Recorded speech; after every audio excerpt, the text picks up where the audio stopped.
എവിടെ അയാന് പപ്പ എന്തി അയാന് പപ്പ എന്തി വാവേ വാവേ എടാ ഇങ്ങോട്ട് നോക്ക് ഇങ്ങോട്ട് വാ പപ്പ എന്തി പപ്പ എവിടെ പോയി പപ്പ ലോറി പോയോ എവിടെ പോയതാ പപ്പ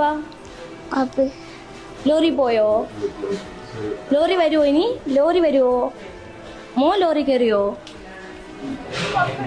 പപ്പ ലോറി പോയി ത്തോളം എൻ്റെ അടുത്ത് എങ്ങനെയാണോ അതേപോലെയാണ് തിരിച്ചും ചില സിറ്റുവേഷനിൽ നമ്മൾ ഇഗ്നോർ ചെയ്യും. പക്ഷെ ഈ വക കാര്യങ്ങൾ സംസാരിക്കാതെ ഇരിക്കാൻ വയ്യ. അർജുൻ എന്ന് പറയുന്ന വ്യക്തി ഒരു വല്ലാത്ത സിറ്റുവേഷനിലാണെന്നുള്ളത് കേരളം ഒട്ടാകെ അറിയാം. ഒരുപാട് ആൾക്കാർ പ്രാർത്ഥിക്കുന്നുണ്ടല്ലേ. എന്നാലും അതിൻ്റെ ഇടയിൽ ആര് ചത്താലും വേണ്ടില്ല, ആർക്ക് എന്ത് സംഭവിച്ചാലും വേണ്ടില്ല, കണ്ടന്റ് മുഖിലും ബിഗിലേ എന്ന് പറഞ്ഞ് നടക്കുന്ന ചില ഊച്ചാളി ചാനൽസ് അവർക്കെതിരെയാണ് ഞാൻ സംസാരിക്കുന്നത്. നിങ്ങൾക്കും ഇല്ലേ അമ്മയും പെങ്ങളും അച്ഛനും സഹോദരന്മാരൊക്കെ? നിങ്ങളുടെ വീട്ടിലാണ് എന്തെങ്കിലും ഇങ്ങനെ ഒരു സിറ്റുവേഷൻ നടന്നിട്ടുണ്ടെങ്കിൽ നിങ്ങൾ ഇമാതിരി വർത്താനം പറയൂ?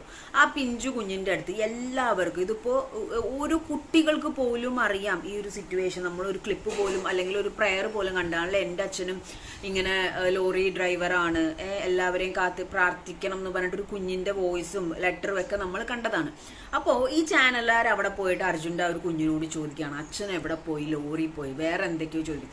ഉളുപ്പില്ലേ? എന്തൊരു നശിഞ്ഞ തോട്ടാണ് അല്ലെങ്കിൽ ആറ്റിറ്റ്യൂഡാണെന്ന് എനിക്ക് മനസ്സിലാവുന്നില്ല.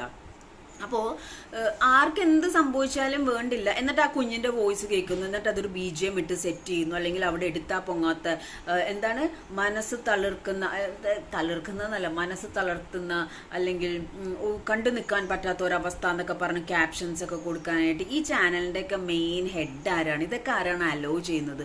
അവർക്ക് എങ്ങനെ ആ കുഞ്ഞിൻ്റെ മുഖത്ത് നോക്കിയിട്ട് അച്ഛൻ എവിടെ പോയെന്ന് ചോദിക്കാൻ തോന്നിയെന്ന് ആലോചിച്ച് നോക്കിക്കുക. ലെവലേശം ഇവർക്കെതിരെയൊക്കെ ശരിക്കും ആക്ഷൻ എടുക്കണം.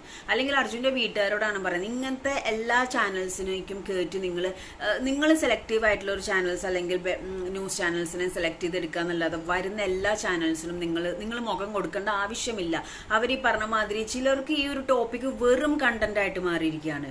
ഇപ്പോഴത്തെ ഹൈലൈറ്റ് ടോപ്പിക് അർജുനാണ്. ഇന്ന് അർജുനെ വെച്ചിട്ടെന്ന് പറഞ്ഞിട്ട് മാക്സിമം ഒരു കണ്ടന്റ് ആക്കിയിട്ട് ചിലർക്ക് വെറും കണ്ടന്റ് ആണ് ഈ ടോപ്പിക്. അങ്ങനെയുള്ളവർക്ക് മുഖവും ഒന്നും കൊടുക്കാതെ ഇരിക്കുക എന്നുള്ളതാണ് എൻ്റെ ഒരു റിക്വസ്റ്റ്.